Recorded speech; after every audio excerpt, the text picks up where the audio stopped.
ആണവായുധം പാകിസ്ഥാന്റെ കയ്യിൽ സുരക്ഷിതമല്ലെന്ന് വിദഗ്ധർ. ഇന്ത്യയുടെ ബ്രഹ്മോസ് മിസൈൽ കൊണ്ടുള്ള ആക്രമണത്തിൽ ആണവായുധങ്ങൾ സൂക്ഷിച്ചിരുന്ന കിരാന കുന്നുകളിൽ കാര്യമായ കേടുപാടുകൾ സംഭവിച്ചെന്ന് പറയപ്പെടുന്നു. സ്ഫോടനത്തിന്റെ ആഘാതത്തിൽ കിരാന കുന്നുകളിലെ ഉള്ളിൽ പാകിസ്ഥാൻ സ്ഥാപിച്ചിട്ടുള്ള തുരങ്കങ്ങൾ തകർന്നെന്നും ആണവ വികിരണം ഉണ്ടായെന്നും ചില റിപ്പോർട്ടുകൾ സൂചിപ്പിക്കുന്നുണ്ട്. ഏരിയൽ മാനേജ്മെന്റ് സിസ്റ്റം പ്രവർത്തിപ്പിച്ചുവെന്നും അമേരിക്കയിൽ നിന്നും ആണവ വിദഗ്ധർ എത്തിയെന്നും പറയപ്പെടുന്നു. ഈ സാഹചര്യത്തിൽ അമേരിക്കയുടെ ആണവായുധങ്ങൾ പാകിസ്ഥാൻ സർക്കാരിൻ്റെ കയ്യിൽ സുരക്ഷിതമാണോ എന്ന ചോദ്യം ഇപ്പോൾ ഉയർന്നു വരികയാണ്.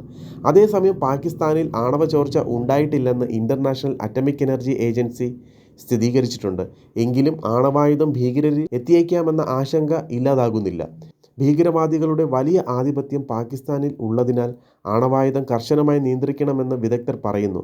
അതല്ലെങ്കിൽ വലിയ ആധിപത്യമുള്ള പാകിസ്ഥാനിലെ ഭീകരവാദികൾ ഇവ നാളെ കൈയടക്കാൻ സാധ്യതയുള്ളതായി പറയപ്പെടുന്നു. ഭീകരനായ ഒസാമ ബിൻ ലാദന് അഭയം നൽകിയത് പാകിസ്ഥാനാണ്. അബട്ടോബാദ് എന്ന പാകിസ്ഥാന്റെ സൈനിക കേന്ദ്രത്തിനടുത്താണ് ഈ സ്ഥലമെന്നത് പിന്നീട് US കണ്ടെത്തി. അതുപോലെ ഇന്ത്യ പാകിസ്ഥാനിലെ 9 ഭീകര കേന്ദ്രങ്ങളിൽ ഇന്ത്യ ആക്രമണം നടത്തിയപ്പോൾ കൊല്ലപ്പെട്ട ഭീകരരുടെ ശവങ്ങൾ സംസ്കരിക്കുമ്പോൾ ആ ചടങ്ങിൽ പാകിസ്ഥാൻ പ്രധാനമന്ത്രിക്കൊപ്പം പങ്കെടുത്തത് ലഷ്കർ ഭീകരനാണ്.